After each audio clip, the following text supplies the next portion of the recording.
Happy 2019. I love the energy of a brand new year because we're open to more possibilities. This year could be your best year ever, and let's do whatever we possibly can to make it so. Less stress, more money, more time to yourself and your family. And I want to help you do that as best as humanly possible. We're actually going to come out with a new podcast series. It's actually going to be on this show on Eventual Millionaire, but I'm going to be coaching you. Yes. Hopefully you. Maybe not you, but you. So if you apply, maybe it can be you. So we're looking for six-figure owners in whatever niche, industry, anything. And I'm going to be coaching you, quote unquote, live, right? And if you're feeling very vulnerable about sharing potentially numbers or anything, we can totally put a cool like superhero mask on you and a voice changer so you sound super awesome.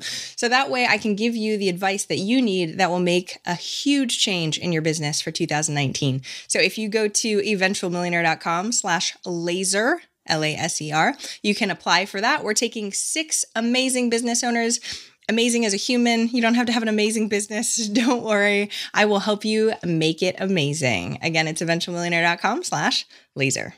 Potent advice and inspiration from real self-made millionaires. Welcome to the Eventual Millionaire with your host, Jaime Masters. Welcome to Eventual Millionaire. I'm Jaime Masters, and I have the wonderful Joy Gendusa back on the show. She's from postcardmania.com, and it was many years ago that she came on. I'm so excited to have her back on the show. Thanks so much for coming on the show again. Oh, you're very welcome. Happy to be here. And it's insane. I was reading some of the information from when we chatted last time and now, and you've like doubled the size of your company, and it's huge now, right? Tell me about the growth that has happened over the last few years. Oh, goodness gracious. Yeah, we're just growing in leaps and bounds. Fortunately, it's always fun and stressful. Let's see. What would you like to know about it? I mean, how many employees are you at now? 247. 247. I can't remember how many we had before, but it was a lot less. Exactly. So why do you think that such a massive growth in the industry right now? Well, it's funny because I think last time we spoke, the economy was not that great. And now the economy is like boom, boom, boom. So when you're talking to small business owners, they're very gritty kind of, bootstrappy kind of people. So in a bad economy, we do fine because, you can only say bad economy for so long before a small business owner just goes, well, that's the economy. And I have to figure out what I have to do, which marketing, of course. So we help them market. In a good economy, they're like, yay, we want as much business as we can get. Let's market even more. So nice. So do you think that's the only reason we're on a trend up? And especially right now, because everyone's talking about, oh crap, the economy is going to crash. Are you guys worried about any of that stuff? Can you believe that? Just like whatever. Anyway, I don't listen to any of that stuff. Try not to watch the news, people. Here's the thing. We have integrated a lot of online digital marketing with our direct mail campaigns. So this is very exciting. And another thing, marketing speak and marketing products all move a lot faster than small business owners do. And small business owners are like, they're just trying to get used to this new marketing thing when a new thing comes out. And they're like, I don't even know how to do that one yet. How am I supposed to do this one? So what we've done is we've packaged a bunch of marketing tools together into a nice integrated like one-off campaign where they don't have to like talk to different providers and make sure that they're all working together and spending all that time. So we sort of make it very turnkey, and that's added a lot of growth to our company. See, I was checking out the website and everything, and it does seem like you do way more than just postcards and direct mailing. So tell me a little bit, if you could give me like one industry and walk me through what you really will do for somebody. Because the hard thing about marketing is there's 1,000 things that you can be doing. And as a small business owner, you can't see the forest for the trees because everybody's telling you to be online. But then people are like, well, postcards still work. And all, you know what I mean? So give me a walkthrough of like one of the industries and what you do for them. I'll just talk to you about one that I'm working with personally right now because okay, so you've heard of cool sculpting? You must have heard of that. Yes, I have. Okay. So there's like another technology that's even better and faster, faster appointment time, and you're not attached to a machine, and it's just better. And I can't remember what it's called. But they just decided to do a campaign, and I'm friends with the two gal owners of this place called Trim Studio. And one of the gals is a marketer. And she has her own little consulting company, and she has a lot of clients. So when I was explaining to her our product, we have this, it's hard to explain, but it's like you take your direct mail piece, a traditional direct mail piece, and you add a bunch of new components to it. So you add Google ads, Facebook ads, call tracking phone numbers, mail tracking codes, when it's going to hit mailboxes. You just add these different components, and it's all done in one fell swoop. All the ads are designed at the same time. And I thought she was going to like kind of poo-poo it and be like, oh, I can just do that myself, because she's a marketer. And she was like, oh my goodness gracious, thank goodness. She was like so happy about it now that she's a business owner too and doing it for her own business. We also add pop-up boxes with testing each one. They call that A/B testing. So basically, let's say somebody gets the postcard, they get excited, they go to your website. By the way, 96% of the people who go to your website that are interested in what you have leave without doing anything. So if you can capture them, even if it's just the IP address, if you can capture them when they're there and then follow them around the internet with ads on Google, Facebook, and Instagram, they're going to be like, oh yeah, I remember I really was interested in that. And people can, think about things and move slowly if they want to, unlike me and you. Yeah, exactly. Are Speedy Gonzalez's here. So what we do is we'll give people these pop-up boxes that you see on every retail site for them, and you can put some kind of offer there, and it's all part of the same campaign.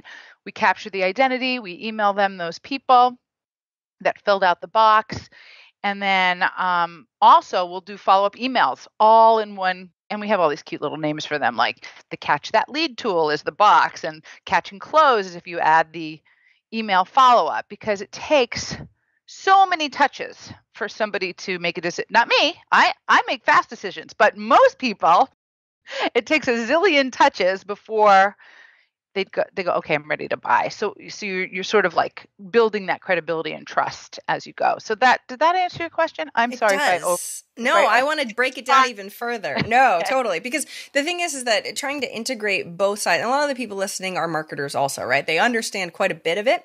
But what's interesting, especially in making a congruent campaign, like you were saying, because usually with postcards, it's one separate thing. And then they have to make sure they set up the tracking pixel and all the rest of the stuff in order to be able to do it. So on that first initial postcard, or do you do a series of postcards? What are the calls to action? Is it just to the main website, or are you looking to actually create a landing page where they have to type in your site / whatever? Like, how do you start with that? Many ways. If the company is simple, like Trim Studio, they're one product, this is what they do, one service, don't need a landing page. But if I once asked my girlfriend who's a chiropractor, so what's the main ailment that you handle? What's the main thing? Who's your main audience? She's like, everybody. I'm okay. They would need a landing page, because you never want to try to, sell every single thing you have to every type of person out there on one postcard. You're going to be very specific to the product or service, and you want to, the landing page is just going to continue the communication that the postcard started.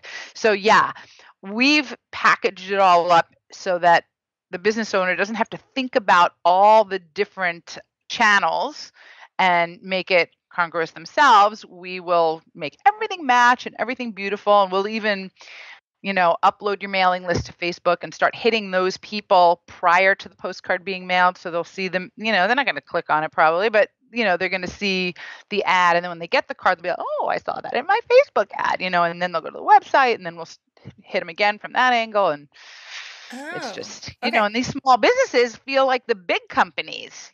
Like, when retargeting first started, people would say to me, wow, Joy, Postcard Mania is everywhere. I see it everywhere. I'm like, yeah, retargeting, whatever. Seriously. Well, I guess that's always the question then too, because so you're saying you can start with not just getting cold leads, you can actually upload your email list in advance, have Facebook ads come up, so that way they're seeing you even a little bit just on the impression sides, and then so when they actually look in the mailbox, they'll be like, this looks familiar, instead of going, who the heck are these people, and then chucking it. You got it. Okay. You're so fast, girl. So how many, because back in the day, especially before, you integrate the approaches, it's like we have to send 3 to 5 postcards. We have to really keep hitting over and over and over again. Do you guys still do that? Or is the one piece of mail much better use wise because you're hitting them online? We look at it this way. We still adhere to mailing postcards over and over and over and over again. And it's not just and I'm not just saying that because I'm a primarily postcard printing company.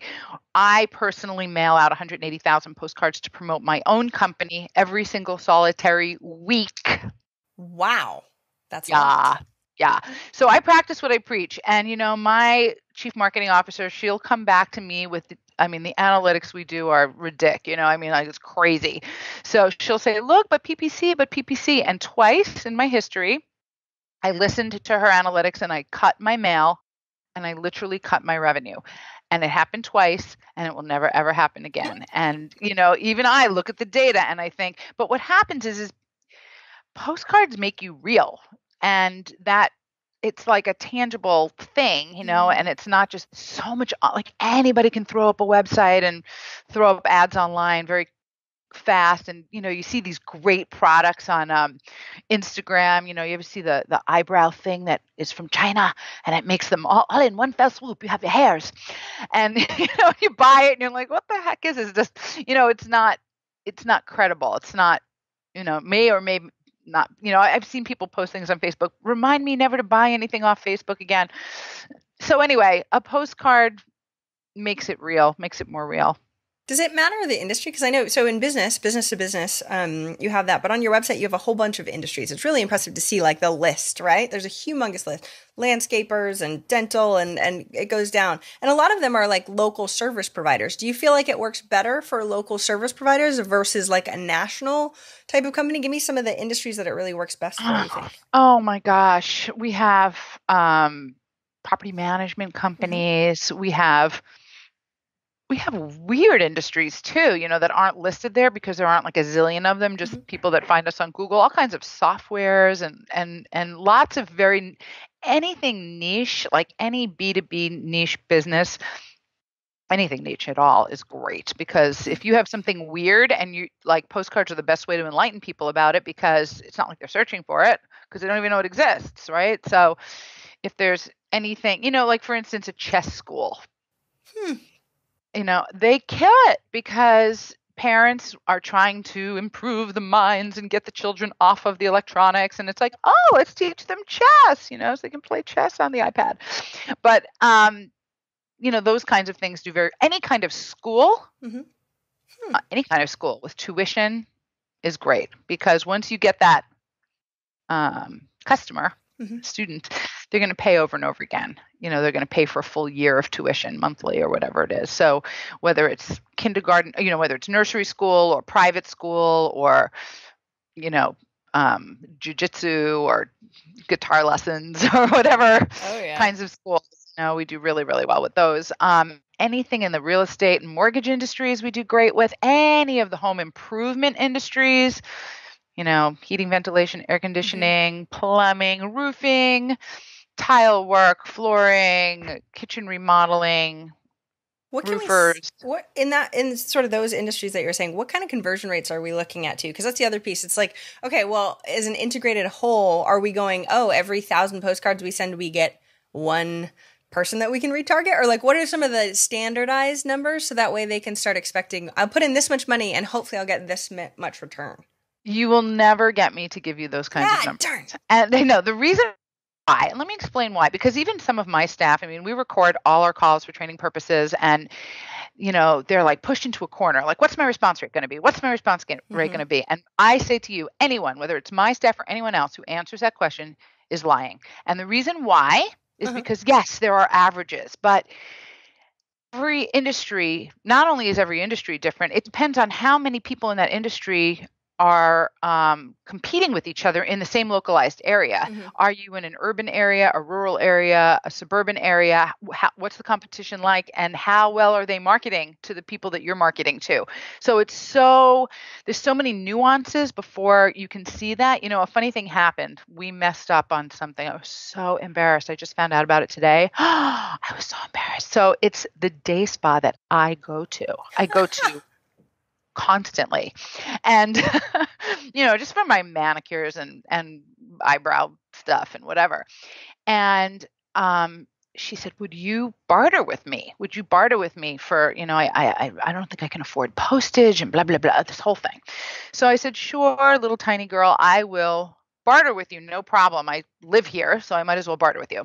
So I do this order, and she's so excited. She's going to sell gift cards for Christmas time, and she's going to target men who are married in a certain income range, blah, blah, blah. And she wants them to hit right before, like a week before Christmas, because she said that's when all the men come in. We never mailed her cards. I know, terrible. I found out about it today. I thought I was going to die. I was like, are you kidding? So, of course, basically I told her I would do a Valentine's special for her and I wouldn't charge her anything, not even postage. And she was so excited. She was so happy that I missed her mailing because I was taking so much responsibility. But the point of the story is we wound up doing the Everywhere Small Business product. And she got all the online ads and she wound up slaying it anyway for Christmas. So she's super, super stoked. But I forgot why I was telling you this. This is for a particular reason. I don't usually go online and go, hey, look at Postcard Mania, we screwed up, Well, I was asking for conversions, and it sounds like even without sending out the postcard, you can still get good conversions for her. Yeah, she still did. She's been around for 20 years, so she's been there a long time, and she did get really good conversions. But the point is that she's in no.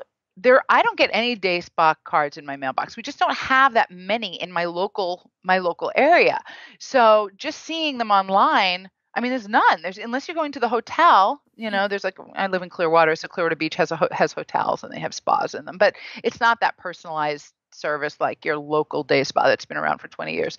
So anyway, my point is that she did fantastic and was happy as a little clam that we messed up and that she's getting a free Valentine's Day promotion out of us. So in regards to that, and this is the thing that I get asked all the time, especially how much do I put in up front? What would be the upfront thing? So for her, how many postcards did she decide that she wanted to sell, especially when she's like, I don't have a lot of money for postage. So what sort of numbers, as far as testing numbers up front, do we need to start going after to know that we're going to get at least something that's data worthy for response instead of zero response back? Exactly. I would say honestly that you shouldn't mail less. If you're a business to consumer product, you really want to mail about 5,000 pieces a few times to really, really get a good response. To really have it, you want return on investment. What's my response rate? That's the wrong question. It's really what's my return on investment going to be? And I can help a business figure that out. I don't mind talking about that because if I understand what your average ticket is, what is your average invoice going to be? How often does somebody buy from you? Then I can help you figure out, well, what's your margins and what kind of budget can you work with? Mm-hmm. And honestly, whatever, there's standard things out there about what kind of budget you should use. For instance, a brand new business should use 30% of revenue towards marketing. If you're brand new in business, you need to put a lot of money into marketing. Mm-hmm. Once you're really established, you can get it down to, we spend 18% on marketing of our revenue. So, I used to only spend 15%, but things changed. When I started doing postcard marketing, there wasn't anybody else doing it, but now there's, they're everywhere. So I had to up my marketing and I did, just to make sure that I could keep growing. So there's always that amount to keep you growing or an amount to keep you, even. That makes sense. So can you walk me through either a testimonial or something? Because I would love to know from the beginning to the end of okay, they in the B2B space, they sent out this many postcards. Then we did retargeting, and then we were able to get this. If you have any of those numbers, because what I'm I said I wish. I'm not in my office. I'm in New York. I'm in New York, and usually Jessica gives me a stack for podcasts of case studies, and nobody asks me. Of course, right? But I do know a lot about, off the top of my head, I do know a lot about dental. Let's see if I can think of one story. Let me just think if I can think of a story. Okay. I know, let me just think. Here's an odd industry. How about an odd industry, Sure. B2B? This is a cute story. This is about this. Okay. We do this growth summit twice a year at Postcard Mania. We can only fit 100 people, so it gets filled up every time, and and I do a day and a half of marketing education, and this amazing speaker who's just like to die for does a half a day of sales training, and he's amazing. Anyway, so this guy came, and he was the marketing person for a company up in Boston that sells art to corporations. Okay. Like, healthcare, hospitals, all kinds of corporations that require art. Very, very B2B. They're looking at designers, developers, healthcare. Anyway, so he comes, and, he was a client because this is just for clients, but we didn't see any crazy increase or anything. And then a couple of years later, he finally got the owner of the company to come to the Growth Summit. And because he's a marketing guy, he can run back all excited. Hey, this is what I learned. We got to do this. We got to do that. And they're like, yeah, great. Glad you had a good time. Yes, exactly. So she came, and at the end of the summit, she looked at me and she said, okay, I'm going to do whatever you tell me to do, whatever you say. And I just go, oh my goodness, I love when I get a client like that, because I know I can help them. So she did so she started out, she decided that 5,000 pieces a week was going to be her amount that she was going to mail out. Great. And about how much does that cost on average? I know you're not going to know. That was a really, really good question. I could probably say you're probably looking at, with all in, 40 cents a piece, with the postage and everything. Okay. I'm guessing about that. Yeah. So she started doing it, and and I lose track. I help set up what I think the campaign should be, especially when someone says that to me and I know they're going to wind up spending a lot of money with me. I want to be part of the planning of that campaign. I want to see the design. Yes. Even with 200 and something employees, you are the one doing some of this. Yes. Okay. No. I'm we basically, if somebody's going to spend a lot of money with my company, a lot of people, they buy postcards. They send us art and they buy postcards and they spend $389. I mean, I think our average order size is like $1,500 to $1,800, not with postage. But when somebody's spending, they're mailing out 5,000 a week, I want to know about that order, and I want to see the design, and I want to make sure the list is right. I want to look at everything and make sure we're not, steering them in the wrong direction or something. Awesome. I'm not even really a control freak. I'm not, but you care about results, right? I care about. I really, really care about results. So I kept my hand in the pot a little bit with this one, and I kept looking at it, and I said to her, look, until we really, you might have to tweak the list, you might have to tweak all kinds of things, but the offer, we're gonna, work with me, trust me. And thank goodness she just trusted me, and they've just grown so much. She was doing $9 million in revenue when I met her, and she said they grew. Oh gosh, there's a poster in my elevator. We made a poster about it. Usually I'm in my office and I've got Jessica sitting across the desk from me, and she'll hold up notes like, here's the answer to this question, Joy. I love how you outsource that, but you don't. You're still in the client campaigns. You're like, How many were the numbers? Okay, great. But I have no idea. But it was huge. It was like, I think they grew 50% in a year. Wow. And she was stagnated. She was like not growing. She was just kind of flat. It was at 45%. It was some crazy number. Wow. When you're already, because it's easy to double when you're tiny. Yep. When you get to big numbers in the millions, it's harder and harder to have that kind of growth, So that's huge. Anyway, I was like, thank you. Her name is Anne Strickland. I love her to pieces. She became my girlfriend, I love her so much. I mean, she lives in Boston, so it's not like we hang out, but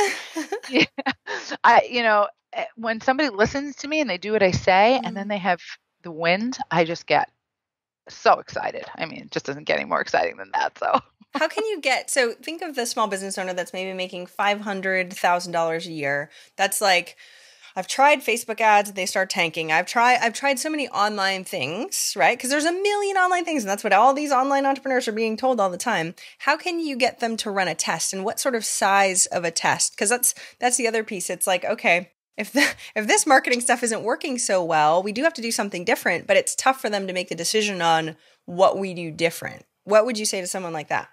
Well, I would have to do an entire analysis of what they were currently doing, what their unique selling proposition is. Here's the thing. If you're doing $500,000 a year in business, you should be spending $75,000 a year in marketing. So, that's 15%. That's like bare minimum. Honestly, if you want to get to the higher numbers, let me tell you the biggest problem with small business owners and marketing. They don't have a grasp of the correct estimation of effort, the quantity that it takes to get the inflow, the influx that they want or that they need to grow. They don't get, so I always tell people, whatever amount you're thinking of in your mind right now, that's a lot of outflow, 10x it, 10x that amount, and maybe you're getting close to the kind of quantity. I mean, I started my company, 20 years ago now, but no investors, no capital, nothing, a credit card with a crappy limit on it. And you don't get to 60 million by cutting corners on marketing. And what's different about me now that I've worked with over 80,000 businesses, what's different about me personally as a CEO and a business owner is if I lose money on marketing, like if I do a stupid campaign and it doesn't work, I don't care. I'll just try something different. It's just money. Oh, my husband hates that I have that attitude about money. He can't stand it. I love it though, because I feel like, so my mentor does $1 million a month in traffic, right? And that $1 million a month, right? And his level of forethought versus somebody doing 500,000 is like so big. But then the problem with that is that the 500,000 people, their speed of implementation is so slow. They don't get the data back. And then they're like limping along, right? Bingo. One of my mantras is speed of particle flow alone determines power. And that comes from the Hubbard management system, which is the management system that I use at Postcard Mania, but it's a genius thing. It's like you've got speed and quantity and then quality and then viability. So you go big on your quantity and then you tweak it for quality, but you keep the quantity super high. And how then do you'll you be get viable. people to do that? So give me one of you get them to do it. So, but you know what I mean? Because it's scary. It's so scary. What happens is they're scared. They're in this shotgun marketing approach anyway, where they're like, I'm going to try and do this, and then I'm going to try and do this, and they've spent money in random spots and didn't track anything, so therefore they think marketing doesn't work, right?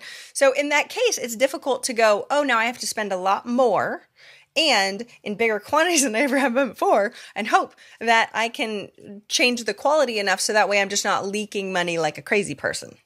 Right. And I understand that, and I don't mean to sound, like I don't understand because my company makes so much money, but I was them. And the difference between me and them is that, and it was tight. My first time I sent out 5,000 postcards in a week, the postage was $800. This is 20 years ago for the small postcards. And I was freaking out, but I said I was going to give it 6 weeks at that quantity before I made a decision about it. Wow. I wasn't going to come to any conclusions because I know in my business, it takes 4 to 6 weeks to close somebody on the sale because, small business owners that are listening to this, you just don't make a decision super fast. You're like, maybe I'll do it. Let me talk to my wife. Let me talk to my husband, my partner, my employees, my dog. Let me see what they all think. And then maybe I'll do it anyway. So it takes 4 to 6 weeks to close. So I thought I better do the 5,000 pieces every single week for 4 to 6 weeks. So I decided on 6 weeks. And not week 5. I you can did say that. Feel free. Okay. But week 5, we went from 2,500 pieces to 5,000 pieces a week. And week 5, we doubled our revenue, doubled.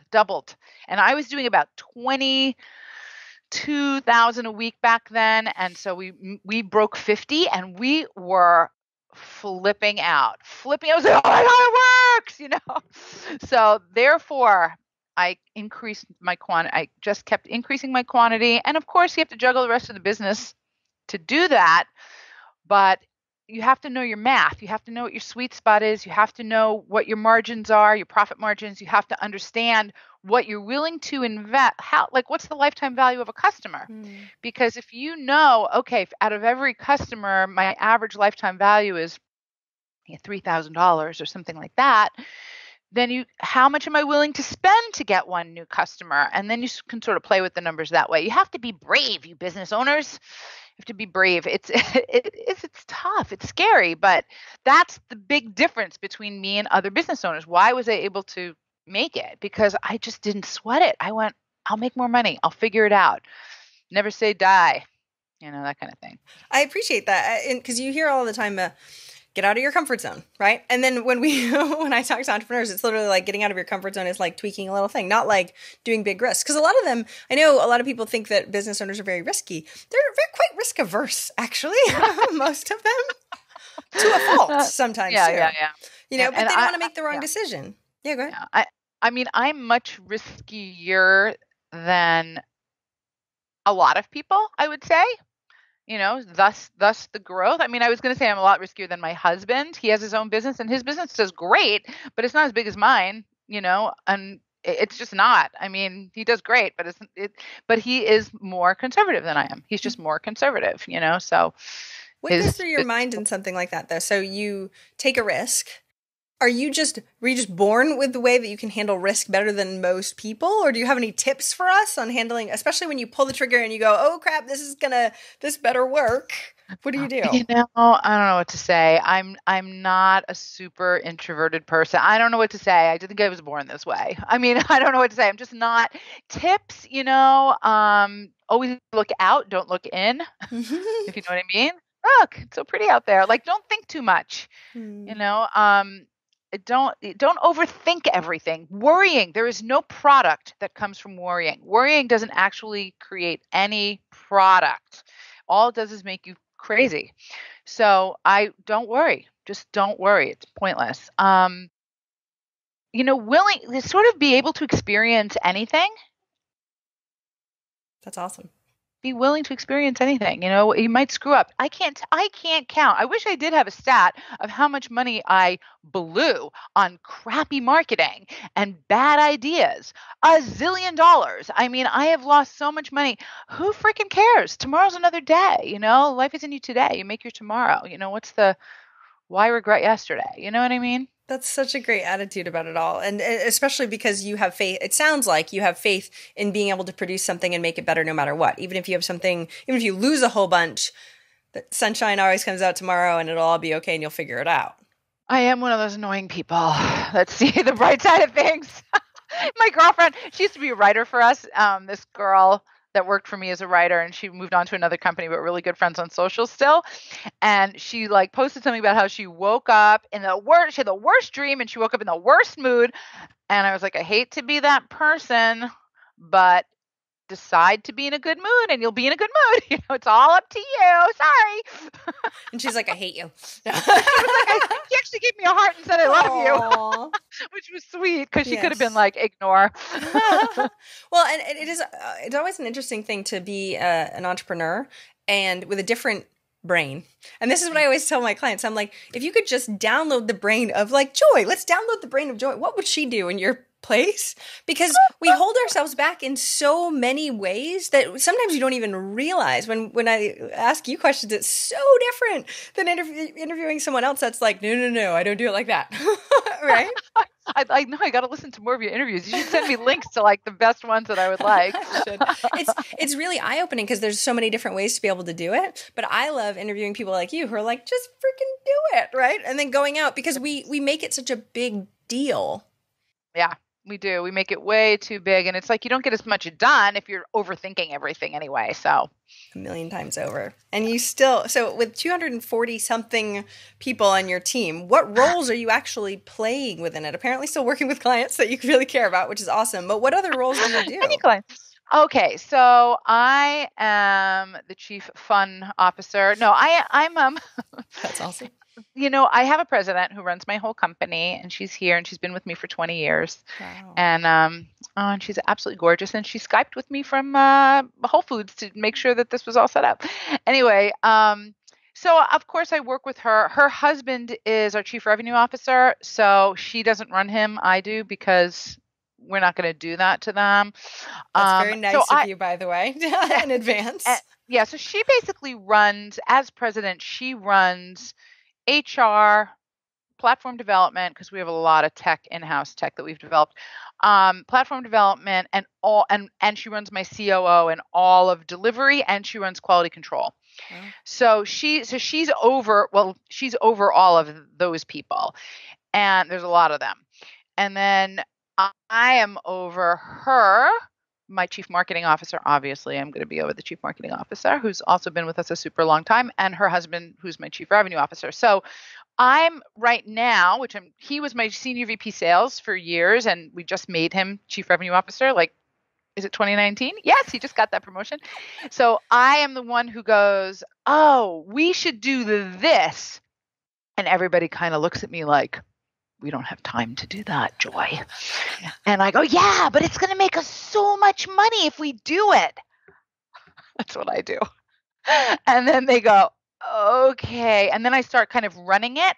And then they don't want me to run it. They want to do it themselves. I have the most amazing people that work for me, by the way. Amazing. The most amazing people on planet Earth work for me. I am so blessed. I won't tell the story. Forget it. But anyway, the people who report to me are freaking amazing. They never say no. They never say it can't get done. So really hiring like really good people, like any business owners out there, you need a second. You need a right arm. You need that person who believes in your vision, who will back you up no matter what. Pay them well. Give them a future. Make sure they're part of the big picture. Nobody owns shares in my company except for me. But they all know that the more I make, the more they make, and they're all very well taken care of. So that is another piece of advice that I can give you, is have that person. That for me, it was Melissa. She started here when she was 19. She just turned 40 in November. Yeah. She's stunning and beautiful inside and out, and competent like you can't believe. And when she came on her job interview, she wanted $11 an hour 20 years ago. And I was like, no, I'll pay you $9. And 2 weeks later, I gave her the 11, even though I couldn't afford it, because I could just tell this girl is on fire. She's smart, she's willing, and she'll do anything. She'll just take responsibility for everything. So your role is what every entrepreneur listening really wants. Like, let's do this. This sounds fun. The visionary that goes, yay. And then your team actually goes and does it. How did you find those people? Because that's the other piece. Paying them well is great. And how do you actually find the people that are that core to you that you want to bring into your company and be family? Okay. So for me, a lot of it was just because I'm like so happy and bursting with love that I just pull those things in. But we do now. I can't do all the hiring myself. So obviously, we use Hirebox. If your listeners want to write that down, hirebox.com. There's a test on there that you can give. There's a whole system of how to hire, and it's a very complex system, but it weeds out, people who put on interview face. So that you don't wind up hiring people that are one way in an interview and another way. It really gets to the core of the questions. The questions that you ask in the interview process really get to the core of the person, so you know who is in front of you. And we get a lot of young, inexperienced, but super willing, super bright. I have this girl right now. She's one of my account managers, right? So she has about 6 account managers under her. She came to us 2 years ago, maybe it was 3. She was making $11 an hour for 5 years before that. Wow. And she's making really good money now working for me. And she is a superstar. She's a super freaking star. She's a superstar. I'm talking about you, Andrea Howie. She gets really red if you call her out at staff meeting, like super duper red. She's just amazing. And she's so responsible and smart and fast. And she can multitask and handle people really well. So when you get someone like that, and not every single person we hire is that great, But we have a lot of them. We have a lot of these really, really good people because of the hiring system that we use. And when you spot them, and at this strategy meeting that I'm in New York about to do for 2019, we will sit down and we will go through every name on the roster and we will write down all the little superstars or superstar potentials to make sure that we take care of those people, that we interview those people personally from the top of the organizing board. Wow. To make sure that they stay. So that is amazing advice. And it was hirebox.com. Is that the Hirebox? Yeah, Hirebox. Killer. Oh, I'm so excited. So I wrote that down. I'm going to go check that out too. We're going to have to wrap up because I didn't realize how much time went by, and it's actually getting dark where you are on New York, apparently. It is. That's crazy. So I'm going to ask the last question. What is one action listeners can take this week to help move them forward towards their goal of 1 million?